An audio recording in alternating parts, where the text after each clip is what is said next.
وہ بولتا ہوا باہر نکل گیا اور وہ سر جھٹک کر ناشتہ کرنے لگی اور پھر ہاسپٹل کے لیے نکل گئی۔ ہاسپٹل سے واپسی کے لیے وہ نکلی تو باہر قاسم لینے آیا ہوا تھا۔ وہ چلتی ہوئی اس کے پاس آئی۔ آپ کیوں لینے آئے؟ وہ اس سے نگاہیں ملائے بغیر بولی۔ تمہارا شوہر تمہیں لینے آیا ہے، تمہیں خوش ہونا چاہیے نا۔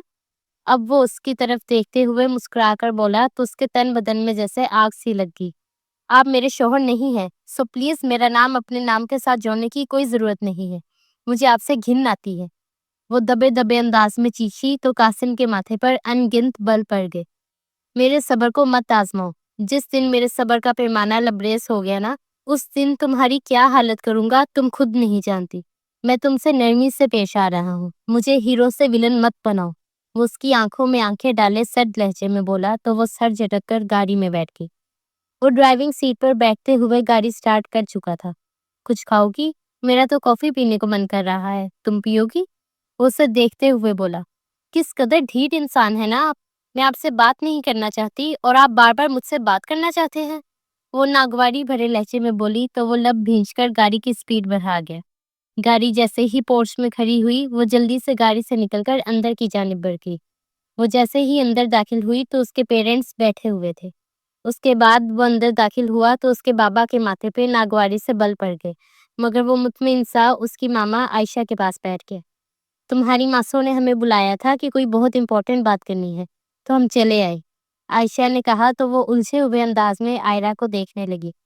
دراصل آج صبح ہی قاسم نے اپنے رویے پر معافی مانگی ہے اور وہ اس رشتے کو آگے بڑھانا چاہتا ہے، تو میں تو اتنی بے چین تھی میں نے فوراً تمہیں فون کر کے بلا لی ہے، عائرہ بیگم نے کہا۔ کیا یہ بات سچ ہے؟ پتہ ہے میں کتنی خوش ہوں، عائشہ قاسم کی طرف دیکھتے ہوئے بولی۔ ماسو، آپ لوگوں کی خوشی سے بڑھ کر میرے لیے کچھ نہیں ہے، بس تب حالات کچھ ایسے تھے، کچھ میرا بچپنا سمجھ لیجیے، جو کہ بھری جوانی میں بھی گیا نہیں تھا، لیکن ان چند سالوں میں نے جب سوچا تو مجھے معلوم ہوا کہ مجھے یہ سب نہیں کرنا چاہیے تھا۔ پھر کیا ہوا، دعا کا رجحان اگر دین کی طرف تھا، بس مجھے اسی بات پر پریشانی ہو رہی تھی کہ وہ میری سوسائٹی میں میرے قدم سے قدم ملا کر نہیں چل سکے گی، اسی لیے میں نے وہ سب کیا۔ لیکن مجھے جب اس بات کا احساس ہوا کہ میں غلط ہوں تو میں نے واپس آنے کا فیصلہ کیا، اور اب آپ لوگ کہہ رہے ہیں کہ ہمیں شادی کرنی چاہیے تو ٹھیک ہے، مجھے تو کوئی اعتراض نہیں ہے، اور مجھے لگتا ہے کہ دعا کو بھی کوئی اعتراض نہیں ہوگا۔ وہ دعا کی طرف دیکھتے ہوئے معنی خیز انداز میں بولا تو دعا نے دل ملا کر اسے دیکھا۔ میری بیٹی کو پہلے بھی اعتراض نہیں تھا اور اب بھی نہیں ہوگا۔ میری بیٹی بڑوں کی باتوں کا مان رکھنا جانتی ہے، تم جیسے خود غرض نہیں ہے کہ وہ صرف خود کے متعلق سوچے، اور میں اسی وقت اگر آپ لوگوں کو ہاں بول دوں نا تو مجھے یقین ہے کہ میری بیٹی ہاں بولے گی، لیکن میں اپنی بیٹی کو بٹھا کر اس سے ایک بار پوچھنا چاہتا ہوں کہ کیا وہ ایسے شخص کو قبول کرنا چاہتی ہے جو کہ اسے ایک معمولی سی بات پہ چھوڑ کر چلا گیا تھا۔ زبیر علوی نے تلخ لہجے میں کہا تو قاسم نے بے اختیار اس کی جانب دیکھا، جو کہ بے چینی سے پہلو بدل رہی تھی۔ بالکل ٹھیک کہا آپ نے، اگر اس نے انکار کر دیا اور وہ میرے ساتھ نہ رہنا چاہے تو میں بھی اسے فورس نہیں کروں گا۔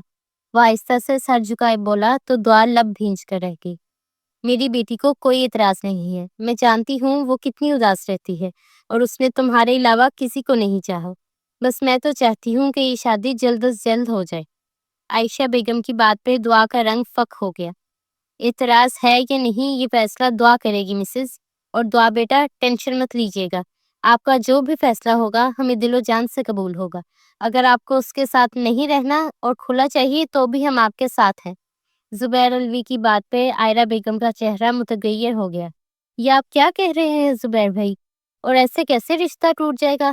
اور اب تو قاسم بھی راضی ہے اور دعا تو پہلے ہی راضی تھی نا، عائرہ بیگم نے بے چینی بھرے انداز میں کہا۔ معاف کیجیے گا عائرہ بہن، میں آپ کا بہت احترام کرتا ہوں، مگر مجھے آپ سے اس بات کی امید نہیں تھی۔ آپ اپنے بیٹے کے لیے خود غرض بن رہی ہیں۔ اگر میری بیٹی کی جگہ آپ کی بیٹی یہاں پر ہوتی تو کیا فیصلہ کرتی؟ اگر آپ کے داماد نے منہا کو یوں چھوڑ کر ٹھکرا کر اس کے احساسات جذبات کا مذاق اڑایا ہوتا تو آپ کا کیا رد عمل ہونا تھا؟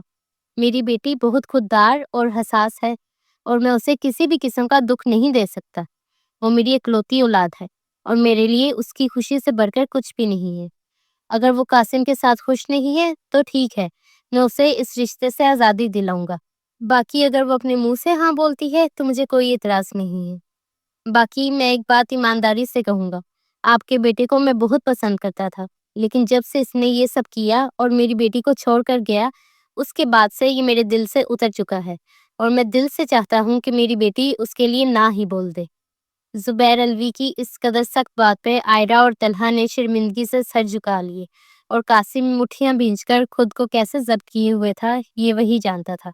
پھر کچھ دیر سب کے ساتھ بیٹھ کر وہ کمرے میں آ گیا اور صوفے پہ گرنے سے انداز میں بیٹھتا، اس کی بیک سے ٹیک لگاتا، آنکھیں موند کے، اور ذہن ماضی میں الجھتا جا رہا تھا۔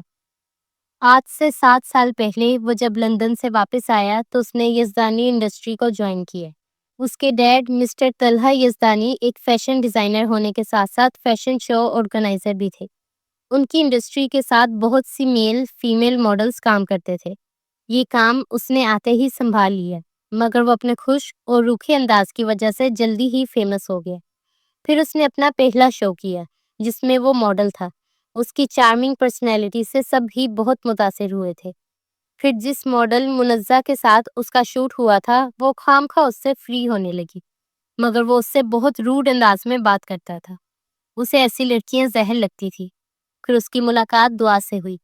کئی سال پہلے تو وہ بہت چھوٹی سی تھی اور ہمیشہ بات بات پہ رو دیتی تھی، مگر اب تو وہ میڈیکل کی اسٹوڈنٹ تھی۔ وہ بہت میچور اور ڈیسنٹ تھی۔ وہ اس کے دل کی دنیا میں طوفان برپا کر گئی۔ اس نے فوراً شادی کے لیے کہا تو آئرہ اس کی چوائس پہ دل ہی دل میں بہت زیادہ خوش ہوئی، اور پھر ان لوگوں نے جا کر رشتہ مانگا تو زبیر الوی نے بنا کسی ہچکچاہٹ کے اس رشتے کے لیے ہاں بول دیا۔ اس نے منگنی کی بجائے نکاح کو ترجیح دی، کیونکہ وہ جانتا تھا کہ دعا کا رجحان دین کی طرف زیادہ ہے، تو وہ اس سے منگیتر ہونے کے ناطے بات نہیں کرے گی۔ پھر ان کا نکاح ہوا۔ دعا اسے کافی خوش لگی، مگر نکاح سے اگلے ہی دن اس نے اسے ڈنر پہ لے جانے کا فیصلہ کیا، مگر ہوٹل میں وہ نہیں آئی، لیکن منزہ آئی، اور وہ اس وقت اسے وہاں دیکھ کر ہڑبڑا کر اٹھ کھڑا ہوا۔ تم یہاں کیا کر رہی ہو؟ اس کے پوچھنے کی دیر تھی کہ منزہ جلدی سے اس کے گلے لگ گئی اور اس سے اظہار محبت کرتے ہوئے اس کے قریب آنے کی کوشش کر رہی تھی کہ وہ اسے بے دردی سے دھکیلنے لگا، مگر وہ زبردستی اس کے قریب ہوتی رہی۔ وہ اسے گالی نکالتے ہوئے اس کے بالوں سے جکڑ کر اس کی ٹھوڑی سے جکڑے دیوار سے لگا گیا۔ تم جیسی لڑکی پر میں تھوکنا بھی پسند نہیں کرتا۔ اب یہاں سے دفع ہو جاؤ ورنہ میں تمہیں دھکے مار کر نکالوں گا۔ وہ اس پہ چلایا اور اسے زور سے دھکا دیا کہ وہ منہ کے بل زمین پہ گری۔ پھر اسے باہر نکال کر وہ سب چیزیں درست کرنے لگا۔ پھر وہ کافی دیر دعا کا انتظار کرتا رہا، لیکن وہ نہیں آئی۔ جب وہ اس سے فون پہ بات کرتا وہ بیزاری سے جواب دیتی تھی۔ یوں ہی ان کے نکاح کو 4 ماہ گزر چکے تھے۔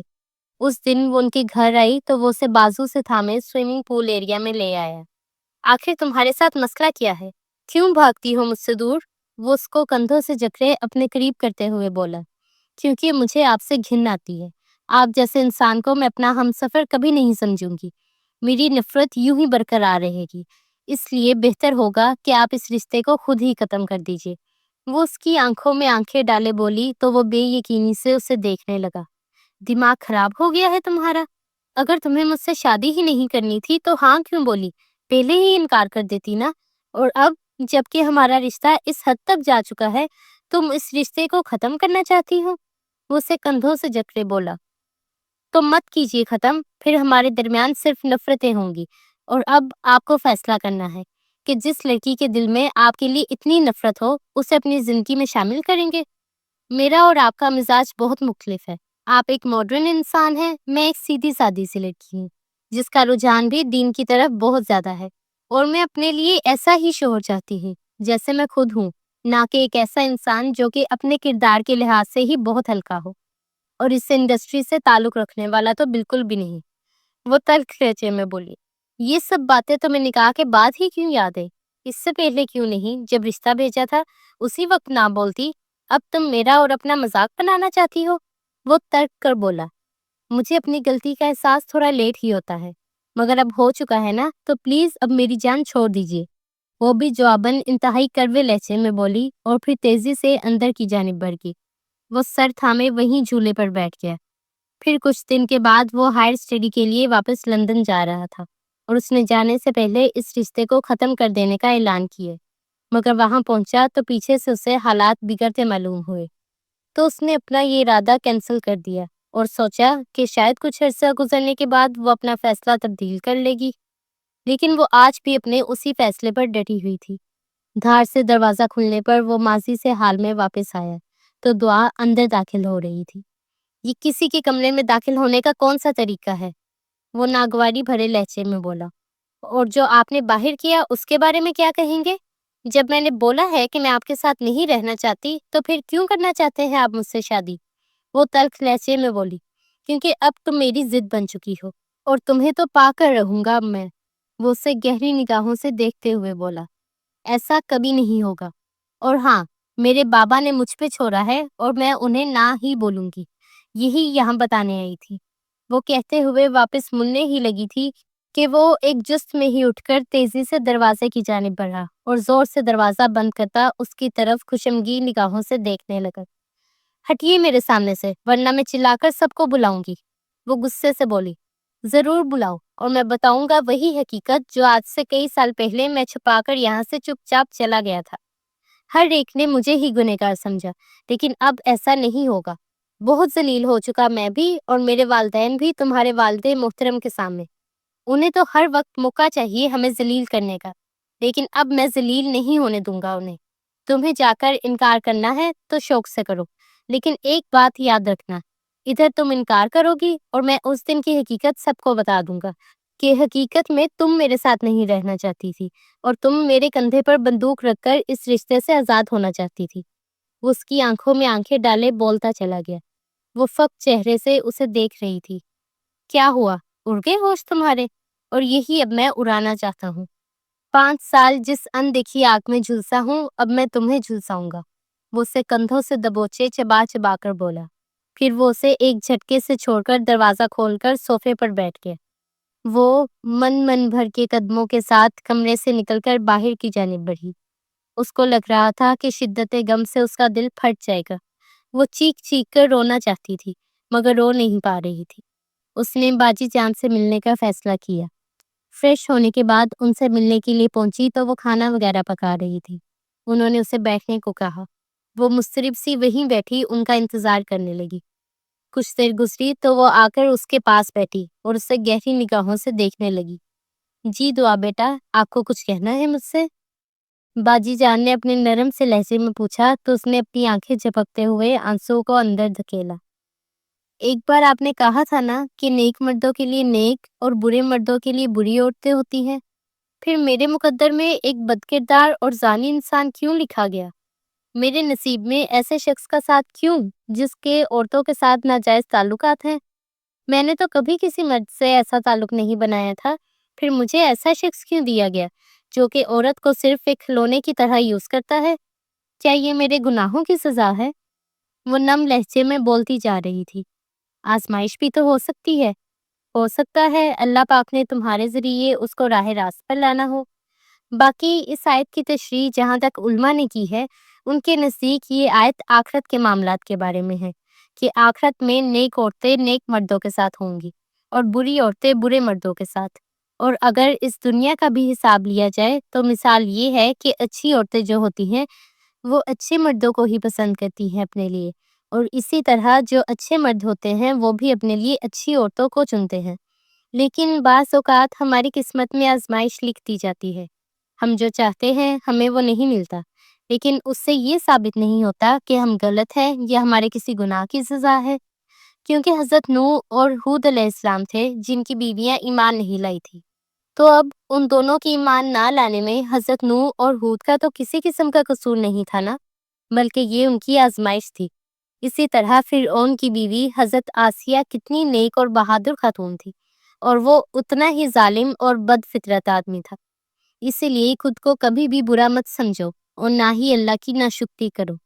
ہر معاملہ اللہ پر چھوڑ دو۔ باقی جو تمہیں اپنے شوہر پر شک ہے، اس کی بنا پر اسے چھوڑو مت، بلکہ اسے سدھارنے کی کوشش کرو۔ ہو سکتا ہے تمہارے پیار میں وہ سدھر جائے۔ باجی جان نے کہا تو اس کے دل کی جیسے ساری ہی گرہیں کھل چکی تھی، اور اس نے سوچ لیا تھا کہ وہ اس شخص کو سدھارنے کی کوشش کرے گی۔ منہا کی شادی بخیر و عافیت ہو چکی تھی۔ منہا کے مکلاوے کے دن وہ لوگ گھر واپس آ گئے تھے، اور اگلے دن قاسم اور اس کی فیملی دعا کی شادی کے دن رکھنے کے لیے آئے۔ ٹھیک 10 دن کے بعد اس کی رخصتی تھی، مگر اس نے کسی بھی قسم کے ایکسٹرا فنکشن نہ رکھنے کی شرط رکھی اور وہ چاہتی تھی کہ اس کی رخصتی شریعت کے مطابق ہو۔ پھر نہ تو اس کی مہندی نکالی جائے گی نہ ہی مائیو۔ بس آئرا نے اپنا شوق پورا کرنے کے لیے اسے مہندی کا ڈریس ضرور پہنایا تھا اور مہندی لگانے والی اسے گھر میں ہی مہندی لگانے آئی تھی۔ آج اس نے ریڈ گولڈن کلر کے لہنگے کے ساتھ حجاب کیا ہوا تھا اور دوپٹے کو بہت اچھے سے اس نے لیا تھا۔ کسی بھی قسم کا فوٹو شوٹ کرنے کی بھی اجازت نہیں تھی، حالانکہ یزدانی گروپ آف انڈسٹری کے بیٹے کی شادی تھی اور میڈیا ان کی شادی کی کوریج کرنا چاہتا تھا، مگر انہیں اجازت نہیں دی گئی تھی اور یہ اجازت قاسم نے ہی نہیں دی تھی۔ وہ رخصت ہو کر یزدانی ہاؤس پہنچی تو اسے مناہل نے کمرے تک پہنچایا۔ وہ اسے بٹھا کر باہر نکلی تو وہ بیڈ گراؤنڈ سے ٹیک لگا کر اپنی کمر سیدھی کرنے لگی۔ کچھ دیر کے بعد وہ اندر داخل ہوا اور شیروانی اتار کر بیڈ پہ اچھالی اور صوفہ چیئر پہ بیٹھا سگریٹ کی کش لگاتا اسے گہری نگاہوں سے دیکھنے لگا۔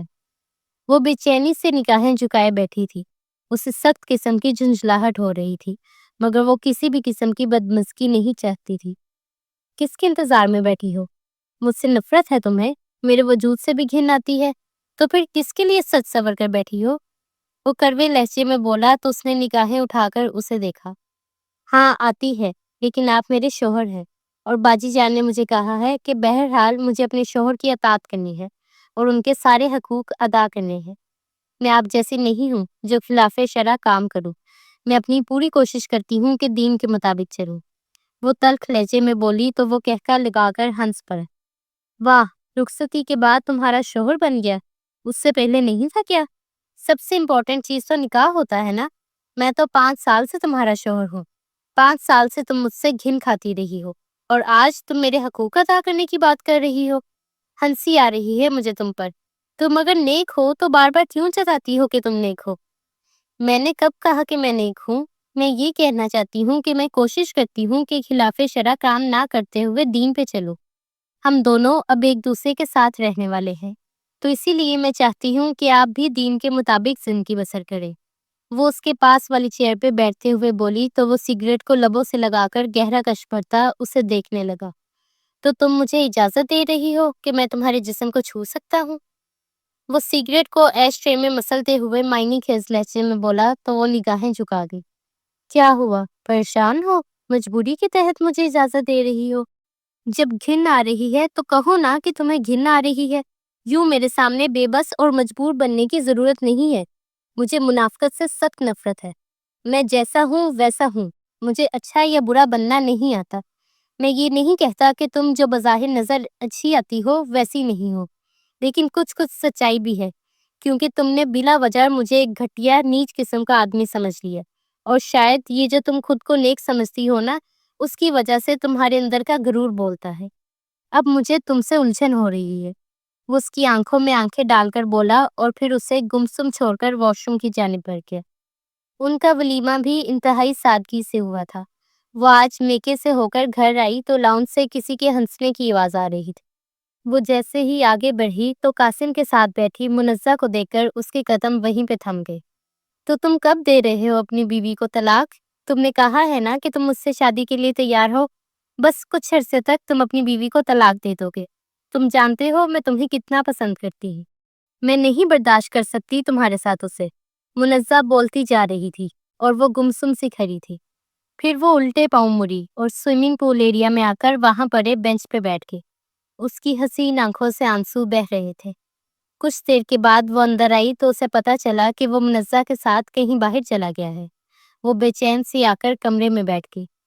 کچھ دیر کے بعد وہ گنگناتا ہوا اندر داخل ہوا اور ایک نگاہ غلط اس پر ڈالے بغیر وہ وارڈروب کی جانب بڑھ رہا ہے۔ وہ اپنے کپڑے نکال کر واش روم کی طرف بڑھنے ہی لگا تھا کہ وہ اس کے سامنے آ کر کھڑی ہو گئی۔ منزہ ہی سے شادی کرنی تھی تو میری زندگی کو خراب کیوں کیا آپ نے؟ وہ اسے گریبان سے پکڑتے ہوئے ہجانی انداز میں چیخی۔ اوہ، تو تمہیں چھپ چھپ کر باتیں سننے کی بھی عادت پڑ گئی ہے۔ کیا بات ہے؟ چلو اچھا ہے، تمہیں پتہ چل گیا۔ وقت کے ساتھ ساتھ ایڈجسٹ کر لو گی نا؟ بس کچھ عرصہ اور میں تمہیں جلد ہی چھوڑ دوں گا۔ تم بھی آزاد، میں بھی آزاد، اور مجھ جیسے گھٹیا انسان سے تمہیں گھن آتی ہے نا، تو اپنے لیے ویسا انسان چننا جس سے تمہیں گھن نہ آئے۔ وہ اس کا رخسار تھپتپاتے ہوئے بولا۔ شرم نہیں آتی آپ کو اس طرح کی بات کرتے ہوئے؟ میں آپ کی بیوی ہوں اور میں آپ کے ہوتے ہوئے کسی اور مرد کے بارے میں سوچ بھی نہیں سکتی، اور آپ اس طرح کی بات کر رہے ہیں؟ چھی! وہ تلخ لہجے میں بولی۔ اتنی تکلیف کس بات پہ ہو رہی ہے؟ اس بات پہ کہ میں منزہ کے ساتھ شادی کرنے والا ہوں، یا پھر اس بات پہ کہ میں نے تمہیں کہا کہ تم کسی اور مرد کو چن سکتی ہو؟ سویٹ ہارٹ، جب ہمارے مزاج ہی نہیں ملتے تو فائدہ ایک ساتھ ایسے گھٹ گھٹ کر جینے سے بہتر نہیں ہے کہ ہم ڈیسنٹ طریقے سے الگ ہو جائیں؟ فکر مت کرو، تم پر آنچ بھی نہیں آنے دوں گا۔ جتنے دن یہاں ہو انجوائے کرو، اور مجھے بھی کرنے دو، کیونکہ میں بہت عرصے کے بعد منزہ سے ملا ہوں اور اس کی دیوانگی سے واقف ہوں۔ وہ مسکرا کر بولتا آگے بڑھنے لگا، جبھی وہ اس کا کالر پکڑے اسے نم آنکھوں سے دیکھنے لگی۔ اگر ایسی ہی بات تھی تو پہلے بتا دیتے۔ آپ کی اس حرکت کے بعد سب پہ کیا بیتے گی، ایک بار بھی آپ نے اس بارے میں نہیں سوچا؟ اس کی آنکھوں سے آنسو بہہ رہے تھے۔ وہ بے بسی کی انتہا پہ تھی۔ بنا جواب دیے وہ آہستہ سے اس کا ہاتھ ہٹاتے ہوئے واش روم کی جانب بڑھ گیا۔ وہ فریش ہو کر باہر نکلا تو وہ گھٹنوں میں سر دیے ہوئے ابھی بھی رو رہی تھی۔ وہ چلتا ہوا اس کے پاس آ کر بیٹھ گیا۔ میری سمجھ میں نہیں آتا کہ تم میرے ساتھ اب کیوں رہنا چاہتی ہو؟ صرف اس لیے کہ ہمارے بڑوں کو تکلیف نہ ہو؟ میں نے جذباتی ہو کر بس شادی کا فیصلہ کر لیا۔ مجھے لگا کہ میں تمہیں اذیت دوں گا، تکلیف دوں گا، لیکن میرا مزاج ایسا نہیں ہے۔ میں ایسا نہیں کر سکتا تمہارے ساتھ، اس لیے تم سے دور ہوں اور تمہیں اس رشتے سے آزاد کرنا چاہتا ہوں، تاکہ تم اس شخص کے ساتھ جی سکو جس شخص کے ساتھ تم کمفرٹیبل رہ سکو۔ وہ پھر سے اس کے پاس آ کر سمجھانے کی کوشش کرنے لگا۔ تو کیا کچھ وقت، کچھ پل ایک ساتھ گزار نہیں سکتے؟ کیا پتا ہم دونوں ایک دوسرے کے ساتھ کمفرٹیبل فیل کرنے لگے؟ کیا ہم ایک دوسرے کو ایک موقع بھی نہیں دے سکتے اپنوں کے لیے، تاکہ انہیں کوئی تکلیف نہ ہو؟ کیا پتا آگے آنے والا وقت ہم دونوں کے دلوں میں محبت بھر دے۔ پلیز قاسم، میں طلاق نہیں چاہتی ہوں۔ اب میں اس رشتے کو نبھانا چاہتی ہوں، اپنے اپنوں کے لیے، کیونکہ میں نے اب محسوس کیا کہ میرے اپنوں کے لیے یہ رشتہ کتنا امپورٹنٹ ہوگا۔ اگر یہ رشتہ ختم ہو گیا تو سارے رشتے جو ایک مالا میں پروئے ہوئے موتیوں کی مانند ہیں، وہ بکھر جائیں گے۔ وہ اس کے ہاتھ تھامے ہوئے نم لہجے میں بولتی جا رہی تھی، اور پھر وہ روتی ہوئی اس کے سینے سے لگتی اسے ساکت کر دی۔ اس کی قربت سے قاسم کو اپنا دل کانوں میں دھڑکتا ہوا محسوس ہو رہا تھا۔ وہی احساس دوبارہ سے جاگنے لگا تھا جس کو اس نے تھپک تھپک کر سلایا تھا۔ اس نے کبھی اس کے علاوہ کسی سے چاہت یا محبت کی ہی نہیں تھی، مگر وہ اس کی بات کو کبھی سمجھ نہیں سکتی تھی، اور اگر وہ بتاتا بھی تو وہ شاید اس بات کا یقین بھی نہ کرتی۔ لیکن اس کے کہنے کے مطابق وہ اسے ایک موقع دینا چاہتا تھا۔ اس نے موبائل پہ نمبر ملایا۔ دانش، تمہارا جو شپ ہے جو کہ تم ہنی مون کپلز کو دیتے ہو، کیا اس میں میرے لیے کوئی کمرہ ہوگا؟ وہ موبائل کان کو لگاتے ہوئے بولا تو دعا کا دل جیسے تیز گامگاری کی مانند دھڑکنے لگا تھا۔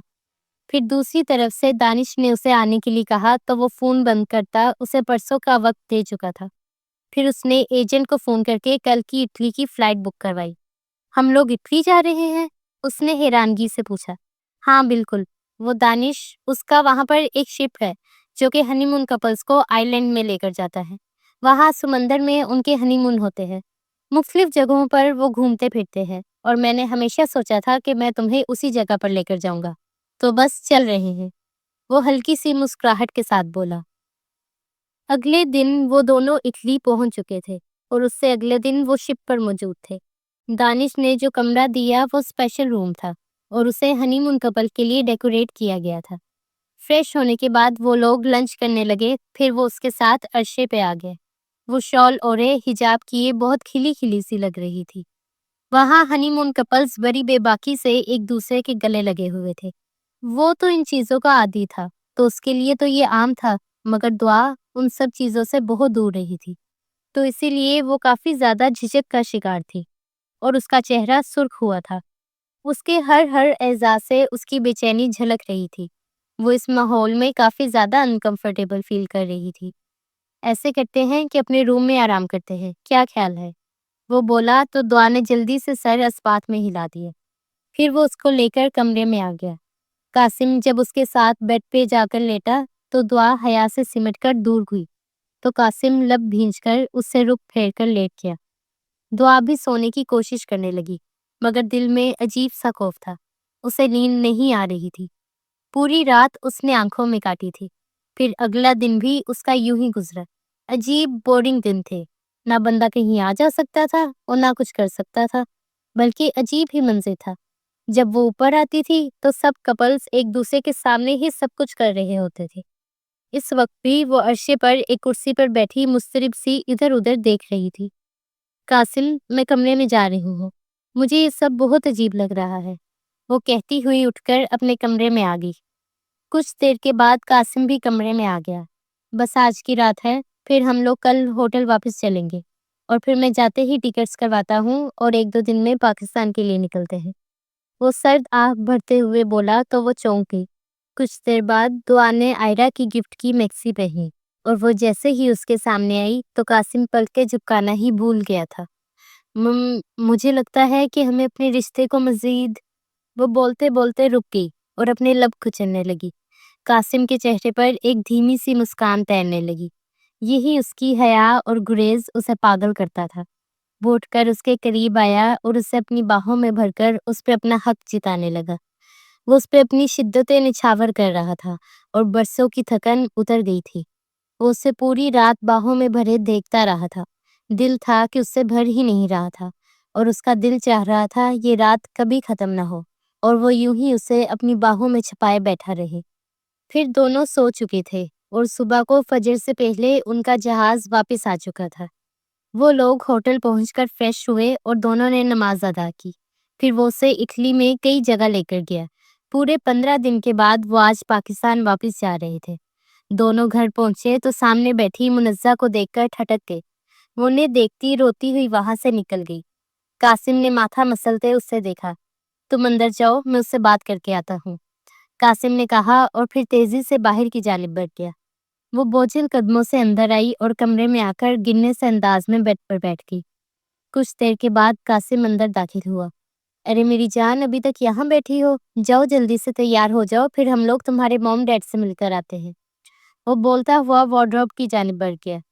"کیا کہا پھر اس سے آپ نے؟" وہ ٹوٹے ہوئے لہجے میں بولی تو قاسم کے کپڑے نکالتے ہاتھ تھم گئے۔ وہ مڑ کر اس کو دیکھنے لگا۔ وہ واپس اس کے پاس آیا اور اس کے ساتھ بیٹھتے ہوئے اس کا ہاتھ تھام لیا۔ "اسے سمجھا لوں گا، مجھے امید ہے کہ وہ سمجھ جائے گی." وہ اس کے ہاتھ پر بوسہ دیتے ہوئے بولا تو وہ گہرا سانس بھر کر رہ گئی۔ اگلے دن وہ ہسپتال پہنچی اور مریضوں کو چیک کر رہی تھی کہ اسے اس کی اسسٹنٹ نے آ کر بتایا کہ اس سے کوئی مس منزہ ملنے آئی ہے۔ اس نے فوراً اسے اندر بھیجنے کو کہا۔ منزہ کے ہاتھ میں رپورٹ تھی، اور جیسے ہی اس نے وہ رپورٹ اس کے سامنے رکھی تو دعا چونک کر اسے دیکھنے لگی۔ "آپ پریگننٹ ہیں؟ اگر آپ پریگننٹ ہیں تو پھر آپ قاسم کی زندگی میں کیوں رہنا چاہتی ہیں؟" وہ تلخ لہجے میں بولی۔ "میں قاسم کے بچے کی ماں بننے والی ہوں."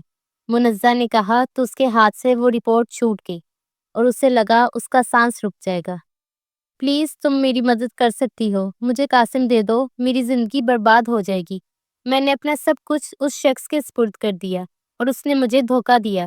تمہیں یاد ہے نا وہ رات، جس رات تم قاسم سے ملنے کے لیے ہوٹل پہنچی تھی اور میں اس کے کمرے سے ٹوٹی بکھری سی نکل رہی تھی؟ تب اس نے میرے ساتھ نہ چاہتے ہوئے بھی جسمانی تعلق قائم کیا، اور اب تو میں نے پوری رضامندی سے اپنا آپ اسے سونپ دیا، کیونکہ مجھے لگا کہ وہ مجھ سے ہی شادی کرے گا، لیکن اس نے پھر سے مجھے منع کر دیا۔ میرا تو پہلے ہی اس کے ساتھ سکینڈل بن چکا تھا، میں تو ہر جگہ بدنام ہو چکی ہوں۔ اب اس بچے کے بعد میں کسی کو کیا منہ دکھاؤں گی؟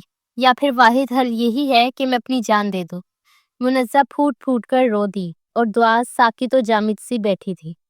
پھر وہ اٹھ کر چلی گئی اور دعا نے اپنی ساری اپوائنٹمنٹ کینسل کروا دی۔ اس کے اندر جیسے سناٹا ہی سناٹا تھا۔ وہ گھر پہنچی تو آئرہ اور مناہل اسے پکار رہی تھی، مگر اس کے اندر تو کسی کا سامنا کرنے کی ہمت ہی نہیں تھی۔ وہ بمشکل خود کو کمرے تک لائی اور بیڈ پر گرنے کے انداز میں لیٹ گئی۔ پھر وہ تکیے میں سر دیے تڑپ تڑپ کر رو دی۔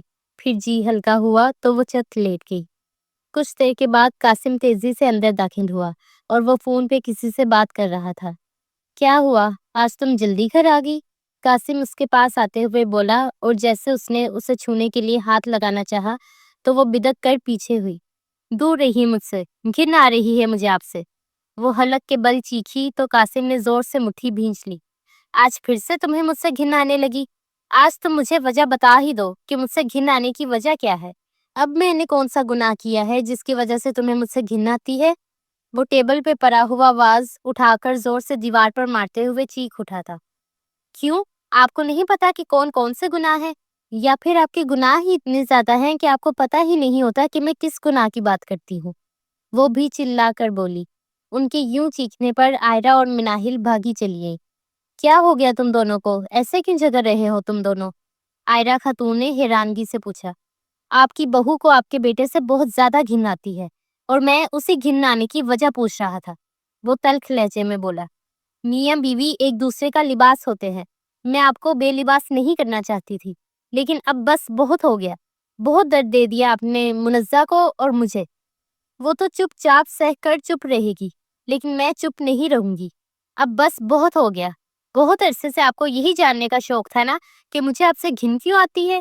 جب آپ نے مجھے نکاح کے اگلے دن ہوٹل میں ملنے کے لیے بلایا تھا، میں وہاں پہنچی تھی، لیکن جیسے ہی میں کمرے کے سامنے پہنچی تو کمرے سے ابتر حالت میں نکلتی منزہ کو دیکھ کر میرے پیروں تلے سے زمین نکل گئی۔ میں نے جب اس سے وجہ پوچھی تو اس نے بتانے سے منع کر دیا، لیکن میرے فورس کرنے پر اس نے مجھے بتایا کہ آپ نے اس کے ساتھ زبردستی کی ہے۔ میں ٹوٹ گئی، بکھر گئی، بمشکل خود کو سنبھالا اور آپ سے طلاق کا مطالبہ کیا۔ آپ کے جانے کے بعد میں خود کو سمیٹ چکی تھی، لیکن آپ کو تو میری زندگی برباد کرنی تھی، سو کر دی، اور اس کے ساتھ ساتھ منزہ کی بھی کر دی۔ مبارک ہو ماسو، آپ اپنے بیٹے کی ناجائز اولاد کی دادی بننے والی ہیں۔ وہ بولتی چلی گئی اور قاسم مٹھیاں بھینچ کر کھڑا تھا۔ یہ کیا کہہ رہی ہو تم؟ میرا بیٹا ایسا کر ہی نہیں سکتا، آئرہ بیگم تڑپ کر بولی۔ ایسا کر چکا ہے آپ کا بیٹا ماسو۔ آج منزہ کی حالت دیکھتی تو آپ کا کلیجہ منہ کو آتا، کتنا ٹوٹ چکی ہے وہ۔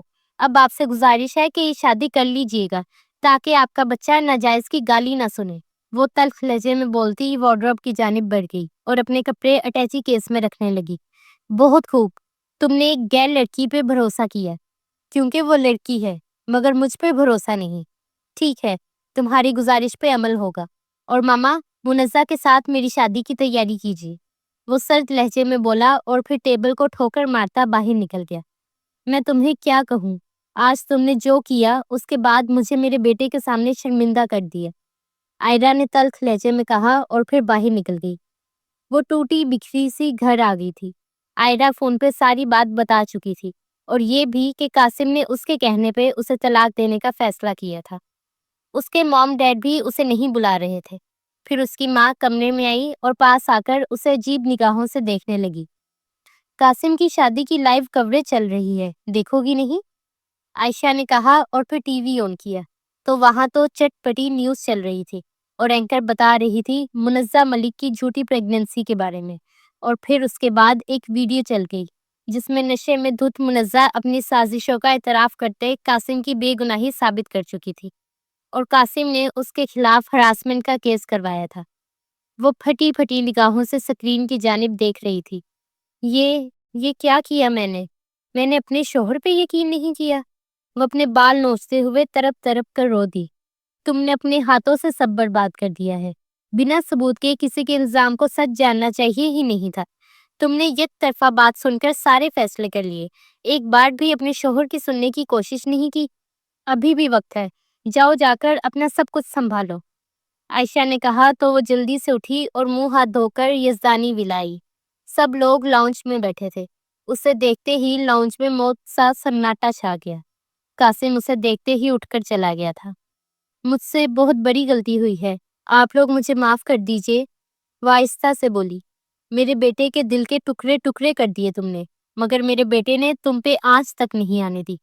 سارے الزام وہ سہتا رہا، پھر بھی تمہیں اس کی اچھائیوں کا یقین نہیں ہوا۔ ہم لوگ تمہیں کچھ کہنے والے کون ہوتے ہیں؟ معافی اپنے شوہر سے مانگو، آئرہ بیگم نے کہا تو وہ اٹھ کر کمرے میں آ گئی۔ وہ صوفے پہ بیٹھا تھا۔ وہ چلتی ہوئی پاس آئی۔ کیوں آئی ہو مجھ جیسے بدکردار انسان کے پاس؟ وہ تلخ لہجے میں بولا تو وہ بے دردی سے لب کچلنے لگی۔ پھر وہ اس کے پاس زمین پہ بیٹھتے اس کے پاؤں پکڑنے لگی تو وہ جلدی سے اٹھ کر پیچھے ہو گیا۔ اچھا ہوگا تم واپس چلی جاؤ، کیونکہ تم میرے دل سے اتر چکی ہو۔ اب میں تمہیں کبھی دل میں نہیں رکھنا چاہتا، وہ سرد لہجے میں بولا اور پھر باہر نکل گیا۔ آنے والے دنوں میں وہ اس کے آگے پیچھے دیوانوں کی طرح معافیاں مانگتی پھرتی تھی۔ دن میں جب گھر نہیں ہوتا تھا، پتہ نہیں کتنی بار آئی ایم سوری کے میسیجز بھیجتی۔ اور رات کو گھر آتا تو سب سے پہلے کان پکڑ کر سوری کرتی۔ آج وہ بڑے دل سے اس کے لیے تیار ہو کر اس کا انتظار کر رہی تھی۔ باریک شفون کی میکسی میں وہ غضب ڈھا رہی تھی۔ ایک پل کے لیے قاسم کا دل ڈگمگایا، مگر وہ سگریٹ کیس اٹھاتا باہر نکلنے لگا تو وہ اس کے سامنے آ کر کھڑی ہوئی اور ایک لفافہ اس کی طرف بڑھایا۔ کیا ہے یہ؟ وہ اسپاٹ لہجے میں بولا۔ آپ کا سرپرائز جو آپ کو بہت خوش کرے گا۔ نہیں چاہیے تمہاری خوشی، باہر میں جاؤ تم اپنی خوشی سمیت، وہ غصے سے بولا اور باہر نکل گیا۔ کافی دیر کے بعد وہ واپس آیا تو وہ ٹھنڈی زمین پہ لیٹی تھی۔ کیا پاگل پن ہے یہ دعا، اٹھو بیڈ پہ جا کر لیٹو، وہ اس کے پاس جا کر بولا، مگر وہ نہیں ہلی۔ اس نے کندھا ہلاتے اسے پکارا مگر وہ ٹس سے مس نہ ہوئی۔ اس نے بازو سے پکڑے اسے سیدھا کیا تو وہ بے ہوش تھی۔ وہ تو اسے یوں ہوش و حواس سے بیگانہ دیکھ کر اپنے ہوش کھو بیٹھا تھا۔ وہ اسے بیڈ پہ لٹاتا اپنے ڈاکٹر کو کال کرنے لگا۔ گھر والے بھی سب آ چکے تھے۔ کچھ دیر کے بعد اسے ہوش آ چکا تھا۔ ڈاکٹر نے آ کے اسے چیک کیا تھا۔ آئی تھنک یہ پریگننٹ ہے، آپ کسی گائنی ڈاکٹر کو چیک کروا لیں، ڈاکٹر نے کہا تو وہ سب چونک گئے سوائے دعا کے۔ ڈاکٹر کو باہر چھوڑ کر وہ واپس آیا اور ٹیبل پہ پڑا لفافہ اٹھا کر کھولا تو اس میں پریگنینسی ٹیسٹ تھا اور ریزلٹ پازیٹیو تھا۔ وہ گہرا سانس بھرتا اس کے پاس جا کر بیٹھ گیا، جو کہ سر جھکائے رو رہی تھی۔ چپ کرواؤ اس سے، چپ ہی نہیں ہو رہی، بچے کے لیے یہ ٹھیک نہیں ہے، آئرہ نے کہا اور پھر وہ لوگ اٹھ کر چلے گئے۔ وہ گہرا سانس بھرتا اس کا ہاتھ تھام گیا۔ آئی ایم سوری، مجھے وہ نہیں کہنا چاہیے تھا، مگر تم میرے حواسوں پہ چھا رہی تھی تو بس جھلاہٹ میں نکل گیا، وہ کان پکڑ کر بولا تو وہ اس کے گلے لگی تڑپ تڑپ کر رو دی۔ I'm sorry Qasim, I'm really sorry, وہ روتے ہوئے بولی تو قاسم نے اپنے انگوٹھے کے پوروں سے اس کے آنسو صاف کیے۔ بس اب اور نہیں، چلو آج سے اپنے جونیئر کے ساتھ نئی زندگی کا آغاز کرتے ہیں اور وعدہ کرتے ہیں کہ کچھ بھی ہو جائے اب ایک دوسرے پہ یقین کریں گے۔ میاں بیوی کا رشتہ یقین پہ ہی قائم ہوتا ہے اور پھر وہ حقیقت میں ہم سفر کہلاتے ہیں۔ اب چلو آج سے یقین کا سفر طے کرتے ہیں، ہم سفر بننے کی منزل کو پاتے ہیں۔ وہ اپنی چوری ہتھیلی پھیلا کر گمبھیر لہجے میں بولا تو وہ نم آنکھوں سے مسکرا کر اپنا نازک ہاتھ اس کی ہتھیلی پہ رکھتی۔ اس کے ہاتھ کو ہلکا سا دباتے اس کی پشت پہ لب رکھتا اسے اپنی باہوں کے حصار میں لے گیا۔ اس کے سینے سے لگی اس کا ساتھ جنت میں بھی مانگ رہی تھی۔